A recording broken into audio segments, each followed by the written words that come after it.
kita perlu juga nih melihat persepak bola Indonesia kita, PSSI tentunya.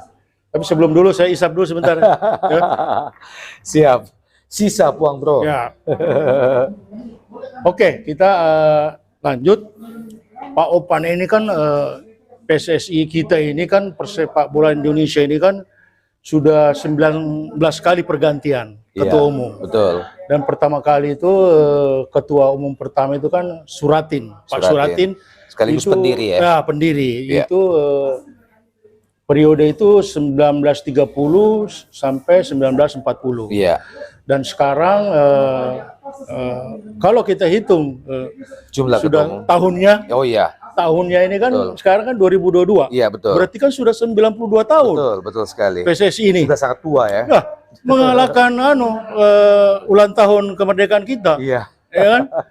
Nah, tentu kita tahu yang Suratin yang pertama, kemudian kita tahu semua yang saya tahu ya, yang saya hafal karena mengikuti itu seperti misalnya yang kita tahu Pak Kardono, Agung Gumelar, itu kan ternyata kan dari Pak Maulwi Sailan, ya, kemudian Bardosono yang kita yang masih ingatan kita kan, Bardosono, kemudian nanti mulailah Pak Agung Gumelar, kemudian Aswaranas, kemudian ada Nurdin Halid, kemudian ada Lanyala Mataliti. Kemudian ada Pak Johar Arifin sebelumnya, Edi Rahmayadi, kemudian Edi Rahmayadi, dan sekarang Iwan Bule. Sekarang Pak Jenderal kita Muhammad Iriawan alias Iwan Bule.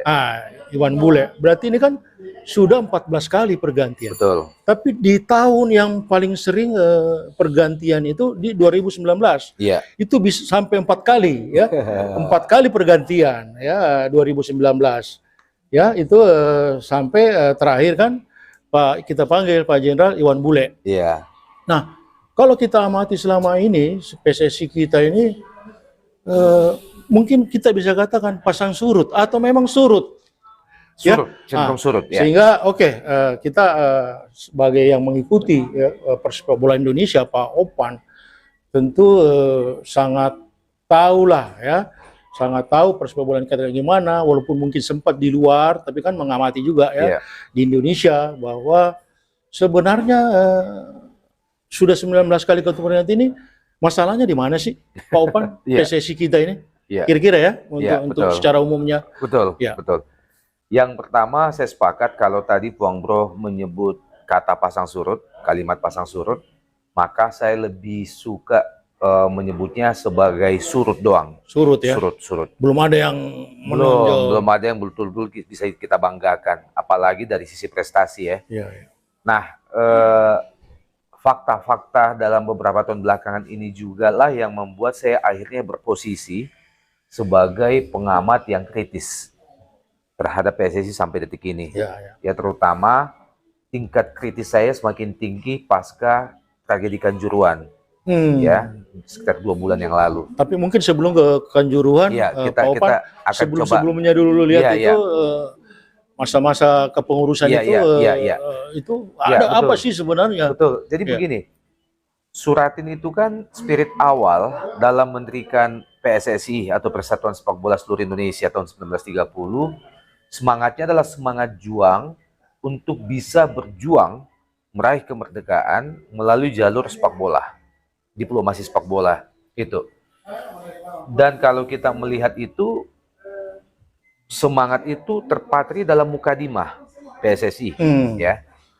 Yang kedua, karena semangat perlawanan dari Suratin nilai sepak bola itulah sehingga pada zaman itu pemerintah kolonial Belanda tidak pernah mau mengakui keberadaan PSSI, dan bahkan tahun 1934 saat pemerintah Hindia Belanda mengirimkan atau saat Prancis meminta agar Indonesia memiliki wakil ikut di Piala Dunia Prancis pada saat itu, pemerintah kolonial mengirimkan tim, betul, nama-nama pemain orang Indonesia, tapi membawa nama Hindia Belanda. Saat kita hadir untuk pertama kalinya ikut di Piala Dunia di Prancis tahun 34, sekaligus menjadi kehadiran kita satu-satunya hingga detik ini. Gitu. Nah, kemudian seiring dengan waktu, proses perjalanan ke sini, pergantian 18 ketua umum sampai hari ini, 19. ya artinya sejak Suratin, 11, ya Suratin Suratin. ditambah 18 Ya, ketua umum 19, yang ya. lain, hingga Iwan Bule hari ini itu 19. Masa keemasan sepak bola Indonesia itu justru hadir di era tahun 50-an 50-an. sampai 80-an. 50-an, kalau tidak salah tahun 54 ya, kita bahkan berhasil masih menembus Olimpiade di Melbourne, di Australia, dan sekaligus tampil dengan sangat luar biasa. Ya, kita bahkan hanya kalah dari Uni Soviet.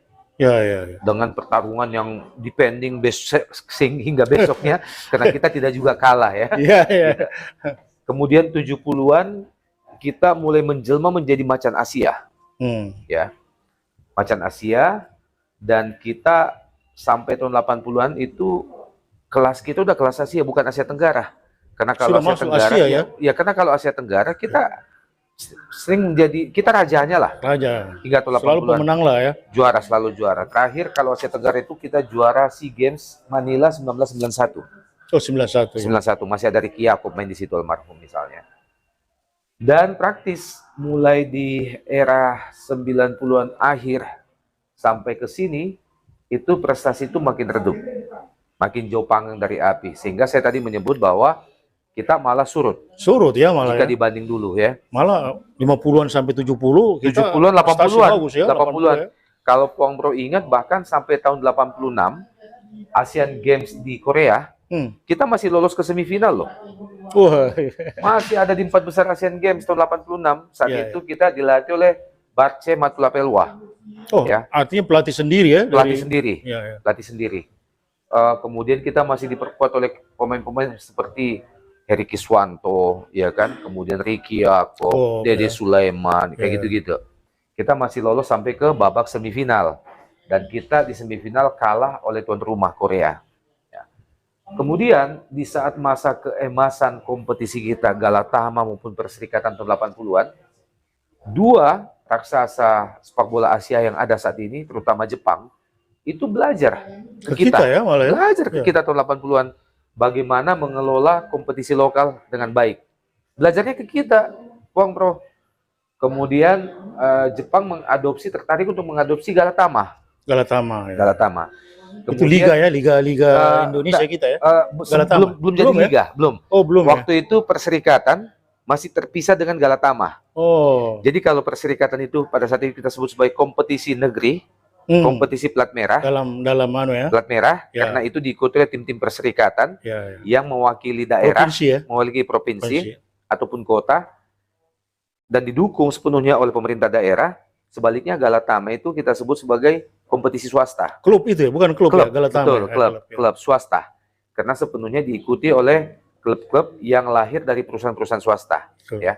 Nah, rupanya Jepang datang belajar dan dia tertarik untuk mengadopsi Galatama. Kemudian mereka kembali, itulah kenapa persepak bolaan atau kompetisi lokal Jepang saat ini itu dihiasi oleh nama-nama yang identik dengan nama perusahaan. Misalnya Nippon, ya kan? Itu mewakili perusahaan Nippon di sana, ya kan? Toyota itu punya tim di sana, gitu. Karena belajar dari Galatamanya kita. Nah, tapi ya sayangnya memang kalau sejak tahun 80-an itu Jepang ngorbit, kita malah surut. Dari era 80-an, 90-an dan mencapai titik klimaks per hari ini. Nah, indikasi surutnya lain, Pong Bro, adalah selain kita makin jauh dari percaturan sepak bola Asia, bahkan ASEAN mungkin juga kita. Asia Tenggara kita juga tertinggal jauh. Kita tidak pernah lagi menjadi juara SEA Games dalam 23 tahun. Dalam 33 tahun, terakhir tahun 91. 31 tahun. Kemudian kita tidak pernah lagi menjadi juara. Kita bukan lagi, tapi kita memang tidak pernah menjuarai AFF atau kompetisi antara negara-negara Asia Tenggara. Padahal sebelumnya kita paling sering lolos ke final. Sementara di Asia, kita belakangan semakin sulit untuk lolos ke putaran Piala Asia. Padahal di eranya Nurdin Halid misalnya, kita masih langganan, ya. Nah, beruntung sekarang nih di eranya Iwan Bule kita lolos Ya, untuk kembali ke Piala Asia. Piala Asia ya. Piala Asia. Nah, kemudian kita bahkan sudah tidak pernah lagi mengirim tim sepak bola ke Asian Games. Tidak pernah lolos, gitu. Terakhir, ya karena kita tuan rumah 2018 yang lalu, sehingga kita bisa mengikutkan sepak bola kita di Asian Games karena kita tuan rumahnya. Nah, tapi sebetulnya meski demikian, Indonesia ini beruntung dengan jumlah penduduk lebih dari 270 juta jiwa, kemudian fanatisme sepak bolanya termasuk yang paling tinggi di dunia, maka beruntungnya kita adalah kita senantiasa dilirik oleh FIFA ya. Karena besarnya pasar Indonesia untuk sepak bola dunia. Itulah kenapa alasan pasar itu juga lah yang membuat FIFA menjadikan Indonesia sebagai penyelenggara Piala Dunia usia 20, di bawah usia 20 tahun depan. Tahun depan ya, di Indonesia ya? Ya, betul. Tahun 2023 tahun depan, Indonesia akan bertindak sebagai tuan rumah Piala Dunia di bawah usia 20. Begitu, Pong, Bro. Ya. Tadi kalau disinggung, kita pernah, setahu saya, kita pernah punya masa kejayaan. Iya. Saya ingat itu cerita-cerita dan itu pemain dari Makassar. Ramang misalnya. Ramang. Iya. Itu kan betul-betul membawa nama Indonesia di dunia. Betul. Bahwa kita pernah menjadi terbaik juga walaupun kalah mungkin di babak semifinal kalau nggak salah ya. Nah, ini mestinya setelah itu kan mestinya pembinaannya ya, kemudian pengurus segala macam ini kan mestinya itu acuan yang bagus. Kenapa ini kok makin rusak ya, masih tatanan ini ya anjlok lah betul. Enggak. Nah, ini apakah di kepengurusan PSSI kita ini masih ada kepentingan pribadi atau kelompok atau apalah, kita nggak tahu, kok nggak bisa maju-maju? Menurut pengamatan saya, apalagi saya pernah jadi di dalamnya PSSI, saya pernah jadi pengurus, saya juga pernah berada di PT Liga yang dulu bernama Badan Liga Indonesia. Makin kesini PSSI ini dikelola dengan lebih mengedepankan nilai-nilai politis. Oh, politis ya? Iya, terlalu politis. Kemudian akhirnya dikuasai oleh segelintir teman-teman saya juga yang mampu mencengkram kekuasaan di PSSI dalam beberapa puluh tahun belakangan ini. Ketua umum memang benar silih berganti datangnya, tapi penguasa sesungguhnya tidak pernah berganti. Ya, itu tidak usah saya sebutkan namanya ya. Nah, yang kedua, ada filosofi dalam kaitannya antara kekuasaan dengan cara-cara koruptif, bahwa kekuasaan yang terlalu absolut itu cenderung koruptif. Nah, rupanya istilah atau hal ini juga sudah mulai menjalar di PSSI. Ya, jadi sudah pengelolaannya terlalu politis, kemudian tindakan-tindakan koruptif itu sudah mulai lahir ya. Mulai dari proses pemilihan ketua umum setiap KLB, Kongres Luar Biasa, yang di situ ada money politics, dan itu terjadi terang-terangan. Itu kan cara-cara koruptif ya.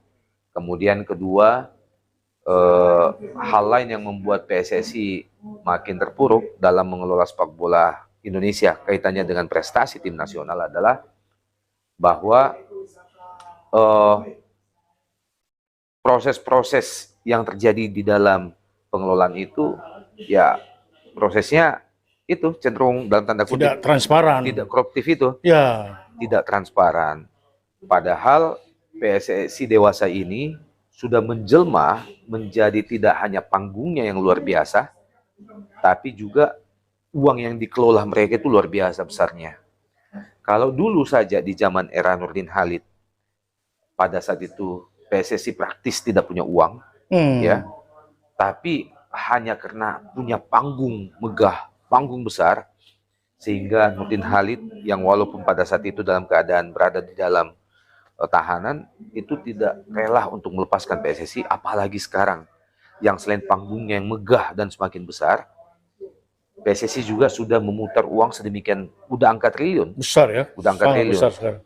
Pada saat saya siaran di salah satu TV swasta beberapa waktu yang lalu, saya bersama satu screen, satu layar dengan pakar ekonomi, pakar industri olahraga Universitas Indonesia. Nah, itu yang Ya, dia mengatakan bahwa saat ini dewasa ini nilai ekonomi Liga 1 saja, Bang, Pong Bro, Liga 1 saja itu nilai ekonomi sudah mencapai 3 triliun. 3 triliun Nilai ekonominya. Kalau kita berbicara TV right-nya, kemudian berbicara kontrak pemain, berbicara sponsorship-nya, ya, dan lain-lain sebagainya. Itu nilai ekonomi 3 triliun, baru Liga 1. Pong Bro bayangkan bagaimana nilai ekonomi tim nasional Indonesia. Mulai dari timnas senior sampai timnas usia 16, yang setiap mereka bertanding, itu stadion selalu penuh. Dan selalu menjadi rebutan TV-TV untuk ditayangkan. Ya, kan artinya semakin banyak yang rebutan tentang kue yang satu ini, maka tentu value-nya nilainya artinya semakin, kan industri persepak bola ini sudah sangat berkembang. potensi kita luar biasa, iya, Bang Bro. Karena kan sudah nilainya yang tadi betul, Pak iya, Opan nilai bilang. ekonominya itu satu sepak bola Indonesia punya keunikan dan kehebatan yang luar biasa ya. Kita tidak pernah lolos ke Piala Dunia saja. Kita tidak pernah juara Asia saja dan tidak pernah lagi menjadi hebat di Asian Games. Kompetisi kita itu, Liga 1, itu sudah paling sepi dari puluhan tahun yang lalu, kalau hanya dihadiri oleh 5.000 penonton di stadion. Luar biasa. Luar biasa. Jadi, magnet atau potensi sepak bola Indonesia untuk menjelma menjadi industri olahraga itu luar biasa, Pong Bro. Luar biasa. Ya. Tinggal bagaimana pengelolaannya supaya lebih profesional. Begitu. Jadi, saya kira ini yang poin paling penting ya.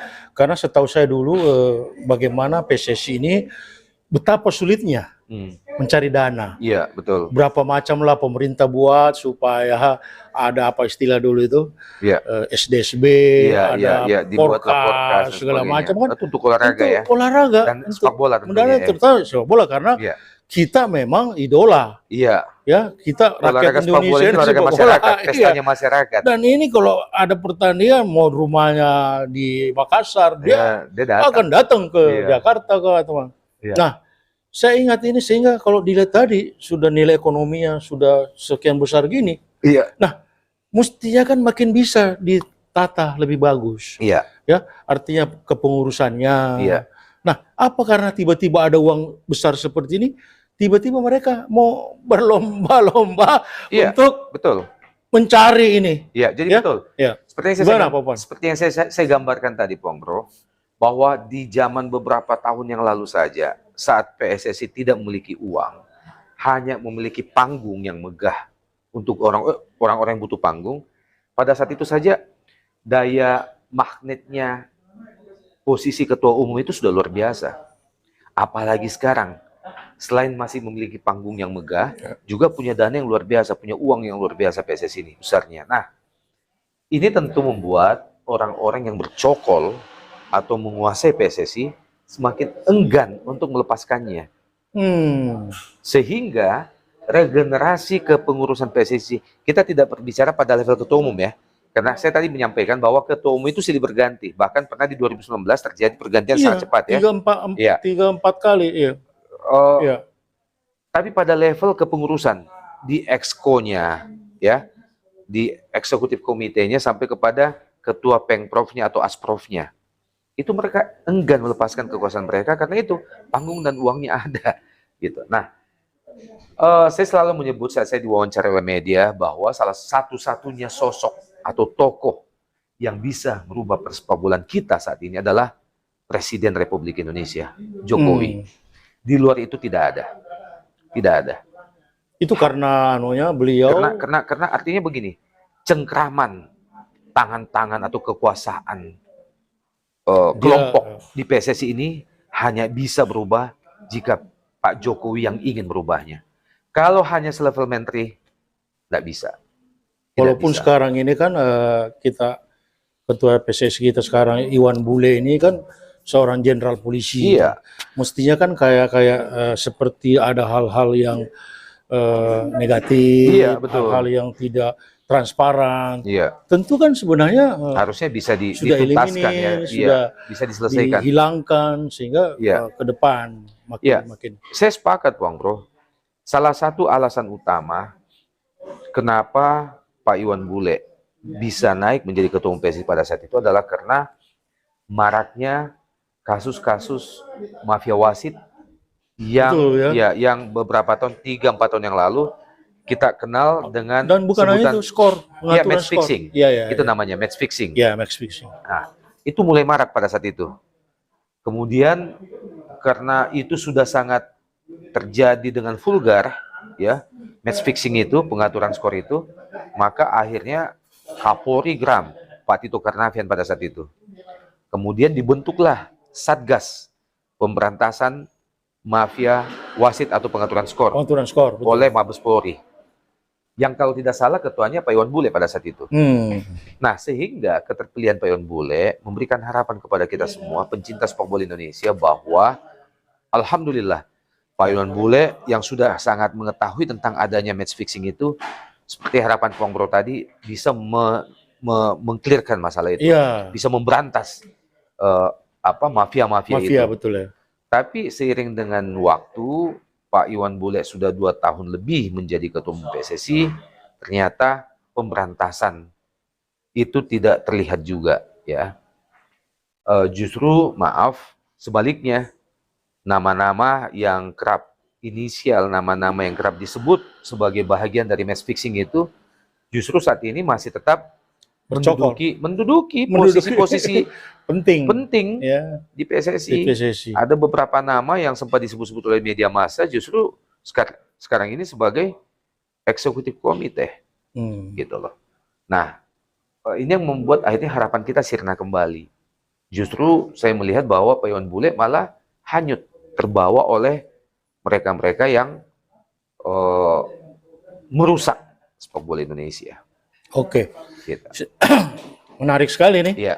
Pak Opan, bahwa memang kalau kita mau PSSI kita nih baik, memang kerja keras. Iya. Menurut saya memang betul. Bukan mungkin hanya Presiden Jokowi, tapi mungkin langsung nanti Presiden. Iya. PSSI ini nggak boleh lagi dibawa misalnya naungan apakah KONI atau Kemenpora. Iya. Tapi memang nanti dirubah, udah harus di bawah Presiden. Iya. Nah, Iya. Dan hal yang menarik tadi yang ada hubungannya bahwa nilai ekonominya makin tinggi, peristiwa Kanjuruhan. Iya. Kita sudah menyaksikan semua, terbuka semua, mata pikiran di depan mata kita, semua orang turun melihat peristiwa Kanjuruhan yang antara itu kan liga ya, Liga 1 antara Persibaya dengan Arema Malang. Ini kan terbuka semua. Apa yang terbuka? Orang meninggal luar biasa. Betul. Baru terjadi mungkin di Indonesia pertama kali, mungkin juga di Asia, atau mungkin juga di belahan. Di Asia pertama kalinya. Asia pertama kalinya. Kalau di luar sudah kedua mungkin terburuk setelah di Peru. Ya. Nah, sehingga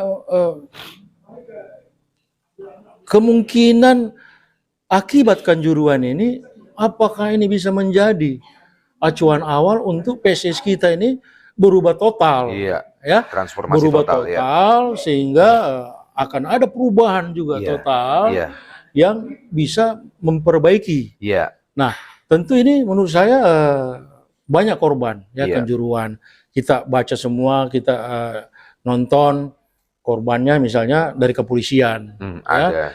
Kemudian kepolisian sampai Kapolda, apalagi Kapolres, kemudian mungkin panitianya yang sekarang mungkin dalam proses. Bahkan saya kira juga nanti ini akan ada pergantian ketua umum PSSI. Saya yakin lah, ya, kita bisa maklumilah. Ya, kita tahu bahwa mungkin sudah berusaha keras ya Pak Jenderal Iwan Bule, cuma ya namanya musibah. Musibah yang kita semua nggak ada yang tahu. Ini terjadi, semua kecolongan, semua apa. Tapi itulah konsekuensi sebagai ketua umum. Sehingga menurut saya memang sudah harus satu paket ini. Iya, Akibat semua ini sehingga ketua umumnya harus memang diganti. iya, Ya, kalau menurut saya karena iya, meninggalnya banyak luar biasa. Nah, iya. kira-kira Pak Opan, menurut pandangan Pak Opan ke depan ini PSSI ini ketua umum yang pantas nanti ini kira-kira ya pengalamannya melihat orang-orangnya yang memang dia memang secara baik leadershipnya, kompetensinya, integritas terutama ya untuk majukan PSSI ini Iya, artinya mau berkorban lah. iya, Namanya olahraga ini kita harus berkorban, Iya. ya, bukan hanya waktu, pikiran, iya. tapi juga harus uang pribadi misalnya. Karena kalau berharap lagi nanti mengambil uang ini bisa kacau lagi. Gimana kira-kira menurut Pak Iya. Opan? Ya. Iya, jadi sebelum berbicara tentang figur Ya. ketua umum PSSI selanjutnya, mungkin saya ingin sedikit menyinggung antara sepak bola Indonesia dan tragedi Kanjuruhan. Karena tadi di awal Puang Bro sudah menyinggung itu. Ya. Begini Puang Bro, tadinya kita memang berharap tragedi kemanusiaan di Kanjuruhan yang menelan 135 nyawa itu bisa menjadi titik Ya. titik awal yang sudah sangat, walaupun terlambat ya, tapi titik awal yang bisa membuka mata kita semua, termasuk terutama Presiden Jokowi, untuk akhirnya kita harus terbangun, menyadari bahwa ternyata memang pengelolaan sepak bola Indonesia sudah sangat buruk, sangat ya? bobrok, Buruk sekali. sangat buruk, dan tragedi kemanusiaan di Kanjuruhan itu menjadi salah satu bukti nyata, ya. Sebetulnya hampir setiap tahun kita selalu saja kehilangan nyawa di stadion dalam setiap perhelatan sepak bola nasional, Bang Bro, ya. Bahkan dalam catatan saya, sebelum tragedi Kanjuruhan itu tidak kurang dari total 80 nyawa telah melayang dalam 20 tahun belakangan sebelum Kanjuruhan. 80.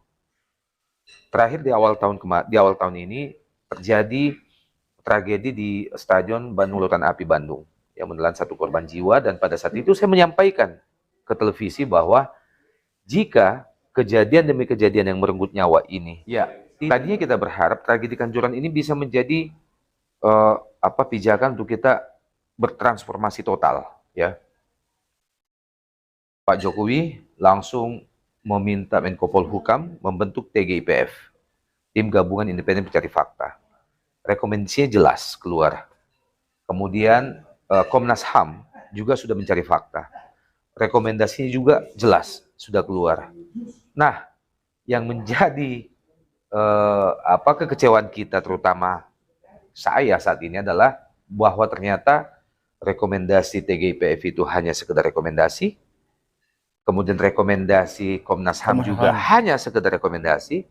Karena faktanya, Bang Bro juga kalau mengamati sampai detik ini, tidak ada perubahan signifikan yang terjadi atau dilakukan oleh pemerintah maupun oleh PSSI kaitannya dengan transformasi total sepak bola nasional. Hanya ada 2 hal, ya, yang menurut saya pergerakannya sangat lambat. Yang pertama adalah komitmen FIFA yang akan melakukan bersama pemerintah Indonesia dan PSSI untuk melakukan transformasi. Tapi baru sebatas komitmen. Kita belum lihat hasilnya. Belum ada action plan yang ke depan, kayak gimana? Belum ada hasilnya, ya. Kemudian juga dalam hal begini, 135 nyawa yang melayang itu harus ada yang bersalah. Ya. Harus ada yang bertanggung jawab. Nah, masa ratusan nyawa yang melayang itu hanya dibebankan kepada 6 tersangka yang berada pada level terbawah. Polisi yang dipersalahkan hanya polisi yang pangkatnya sangat di bawah, kemudian panitia, kemudian direktur PT Liga Indonesia baru, PT Liga Indonesia. Bagaimana dengan mereka-mereka yang penanggung jawab teratas, ya kan? Padahal faktanya adalah bahwa memang harus ada pihak yang lebih tinggi yang bertanggung jawab, gitu loh, baik dari kepolisian maupun dari Federasi PSSI. Justru ini semakin kabur setelah rekomendasi-rekomendasi TGIPF dan Komnas HAM belum juga dieksekusi. Sekarang Liga kembali bergulir di Jogja dan Jawa Tengah. Iya, sudah mulai. Sudah mulai bergulir sejak minggu lalu, walaupun tanpa penonton. Tapi itu artinya apa? Itu artinya sama dengan, udahlah, pengorbanan 135 nyawa itu seiring dengan waktu toh akan menguap juga. Kan tidak boleh, Bang Bro. Ini juga yang membuat warga Malang dan Aremania, kalau Bang Bro mengikuti beritanya sampai hari ini masih marah. Sehingga mereka tiap hari demo loh, Bang Bro. Bikin macet di Semalang Raya. Tiap hari tuh, puluhan ribu orang tumpah ke jalan tiap hari menuntut keadilan bagi 135 nyawa yang melayang itu. Saya tidak bisa membayangkan lagi, Bang Bro, kalau tumbalnya sudah 135 nyawa, kemudian sepak bola kita tidak berubah juga. Entah berapa ratus nyawa lagi yang harus menjadi tumbal. Kita hanya bisa mengkritisi, tapi sekali lagi kewenangan hanya berada di tangan pemerintah. Itulah kenapa saya bilang tadi, Bang Bro, bahwa satu-satunya tokoh, satu-satunya sosok yang bisa merubah sepak bola Indonesia menjadi jauh lebih baik adalah Presiden Joko Widodo. Nggak ada yang lain. Bahkan Menko Polhukam Mahfud MD saya tidak mampu. Angin lewat aja, rekomendasi. Rekomendasi Komnas lewat HAM juga lewat juga. Betul. KLB juga baru mau diadakan Februari, Liga sudah bergulir lagi. Padahal rekomendasinya TGIPM kalau kita baca dengan seksama, tidak akan memberikan, antara lain butirnya, tidak akan memberikan izin bergulirnya Liga kembali sebelum rekomendasi TGIPM itu dijalankan oleh PSSI. Wah, luar biasa ini ya. Jadi bisa kita akhirnya kita menganalisa masing-masing. Iya. Ada apa? Ada apa? Sebenarnya di situ. Iya. Ini kekuatan apa? Akhirnya saya harus mengatakan bahwa memang PSSI ini sakti mantraguna.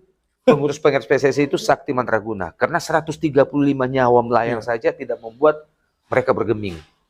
Dan tukang bisiknya Pak Jokowi itu luar biasa hebatnya. Kok bisa tiba-tiba izin Liga 1 bergulir, padahal rekomendasi HAM dan juga TGIP belum ada yang dijalankan. Iya, artinya kan kalau 135 orang meninggal, iya kan, ini kan tragedi kemanusiaan. Tragedi kemanusiaan. Musibah yang luar biasa. Iya. Jadi jangan juga dianggap itu musibah. Iya. Itu sudah jalannya, sudah jalan. Udah takdirnya. Tapi tidak ini boleh kan, dong. kalau dilihat hasil sebab temuan, akibatnya, iya. Hasil temuan TGIPF ini dan Komnas kan jelas. Iya. Bahwa ada kecerobohan, ada ketidakpatutan, ada persiapan yang tidak diabaikan, sehingga kok bisa. Betul. Ya? Bahkan kalau butir temuan dari Komnas HAM itu dengan gamblang menyebutkan bahwa terjadi pembiaran oleh PSSI terhadap penyelenggaraan atau kualitas penyelenggaraan liga yang seadanya. Padahal aturan FIFA, bahkan aturan PSSI sendiri mengharuskan setiap penyelenggara itu tersertifikasi misalnya. Kemudian FIFA dari dulu melarang aparat keamanan masuk ke stadion membawa, bahkan tameng saja dilarang. Tameng dilarang, pentungan dilarang, dan juga apalagi gas air mata dan senjata yang mematikan. Itu dilarang FIFA dari berapa tahun yang lalu. Karena pertandingan sepak bola itu hiburan. Seharusnya menjadi sesuatu yang menggembirakan penonton kita semua, bukan sesuatu yang menyeramkan. Nah, kalau aparat keamanan masuk ke stadion bawa tameng, bawa senjata, berubah menjadi horor kan pertandingan bola itu. Nah, PSSI juga disebut oleh Komnas HAM melakukan pembiaran karena mulai dari stadionnya, ujung-ujungnya ternyata dianggap tidak layak. Kok dibiarkan pertandingan itu terjadi di situ? Kemudian kok membiarkan aparat keamanan membawa gas air mata masuk ke situ? Padahal kita hakul yakin, Bang Roh, tanpa gas air mata, tanpa tembakan air mata, maka kepanikan itu tidak akan ada. Betul. Ya, saya kira. Mungkin ada korban, tapi tidak akan setragedis sebanyak ini. Iya, karena hasil temuan pencari fakta itu kan sudah jelas. Betul. Bahwa penyebabnya gas air mata. Iya, penembakan gas air mata itu. Bikin panik dan memang exitnya itu sudah tidak orang sesuai. Jadi kelihatan semua kan, bahwa memang stadion tidak layak. Tidak layak. Tapi kok dibiarkan oleh PSSI? Tidak ada kesiapan. Ya, jadi bisa aja kita mengatakan bahwa ini memang sengaja. Bisa dikatakan sengaja. Kenapa? Karena kalau dia mengikuti semua SOP-nya, wah ini nggak bisa. Tidak akan ada kejadian ini. Nggak boleh kita laksanakan dulu. Pindah misalnya. Kan bisa seperti itu. Tapi ini kok, ya itulah. Mudah-mudahan lah. Makanya tadi yang saya sampaikan Pak Opan, mudah-mudahan Daeng Opan ya. mudah-mudahan kita semua pasti Iya. berharap. Saya pun juga sangat, karena kita juga pencinta sepak bola bola. nasional, ya. Kita dari kecil bagaimana main bola, Iya, iya. masih SMA kita ikut liga di Makassar, Iya, ya, iya. liga-liga Domestik, daerah, iya, iya. lokal, kita ikut bertanding, kita Iya. masuk klub. Kemudian walaupun belum sempat kita masuk di PSM karena jago-jago semua di situ, tapi kan kita mengikuti Iya. bagaimana pemain-pemain PSM ini kemudian diambil di nasional kan. Iya, betul. Banyak yang dikirim ke luar negeri, ke Iya. Brasil lah, Iya. melakukan pendidikan. Nah, dengan melihat situasi sekarang ini kan kita pasti sedih lah. Kenapa makin terpuruk begini? Malah tragedinya luar biasa. Mhm. Nah, kenapa ini? Misalnya kenapa kalau memang kita berharap, sudah yakinlah bahwa yang menyelesaikan kan presiden. Kenapa tidak segera ya Iya. dibuatkan yang betul-betul perencanaan lebih bagus? Iya. Jangan dulu dilakukan jalan dulu liga ini, Iya. stop dulu. Setelah semua lagi bagus semua kan baru jalan. Apa Iya. salahnya? Iya. Kok tiba-tiba liga di ini? Kan benar tadi kan perkiraan kita ini ada Iya. apa sebenarnya Iya. ini PSSI ini? Nah, itu sekaligus menjawab statement saya di awal tadi, Pong Bro, bahwa tidak adanya penyelesaian yang substansial, yang konkret dan menyeluruh di PSSI dan sepak bola Indonesia pasca tragedi Kanjuruhan menjadi jawaban kepada kita bahwa memang ternyata pengelolaan sepak bola kita nilai muatan-muatan politisnya sudah terlalu kental. Sudah terlalu kental. PSSI berubah menjadi seperti partai politik, Ya. Pong Bro. Ya. Oke, saya kira wah ini luar Akhirnya biasa. kita tinggal bisa berdoa. Ya, kita berdoa mudah-mudahan ada perubahan besar. Betul, Ya, betul. kita tentu perubahan besar, mulai tentu pengurus PSSI yang baru, Ya. ya, tidak ada pemilihannya, tidak ada money politik. Iya. Kemudian mereka kalau sudah mengkrit, ya, artinya nilai ekonomi sudah tidak ada masalah lagi. Iya. Mestinya kan ini makin maju kita, Iya, iya. makin bagus. Tidak perlu lagi kita mikir cari sponsor Iya. atau apa, karena kan sudah memang bergulir. Iya. Semua sudah alami berjalan Iya, untuk iya. nilai ekonomi ini. Iya. Sehingga tinggal bagaimana program pembinaannya. Kemudian tadi itu kan harus ada bagaimana dari kabupaten kota, Iya. ya, liga mungkin itu masuk Liga 3, Iya. Liga 2, Iya. kemudian masuk kan Liga Utama atau Liga Iya. 1. Kan mestinya udah bisa Iya. dijalankan ini. Iya. Kalau ini nilai ekonomi di nasionalnya kan sudah cukup memadai, malah lebih, Iya. ya, sudah triliunan. Iya. Tentu ini kan bisa jalan ke daerah. Iya. Bagaimana pembinanya? Kita ini sekian tadi 270 juta penduduk, masa sih tidak bisa memunculkan satu kesebelasan yang tangguh Untuk lolos ke Piala Dunia. harus Piala Dunia. Sekira, Kalaupun tim kita tidak bisa lolos ke Piala Dunia, setidaknya PSSI masih bisa mengirimkan wasit ya, untuk betul. berperan di Piala Dunia. Piala Sama Dunia. seperti Thailand dan juga Malaysia. Malaysia. Ya. Wah, ini sangat prihatin kita. Kita ngirim wasit aja nggak bisa. Nggak bisa. Atau nggak usah wasit deh, hakim garis saja.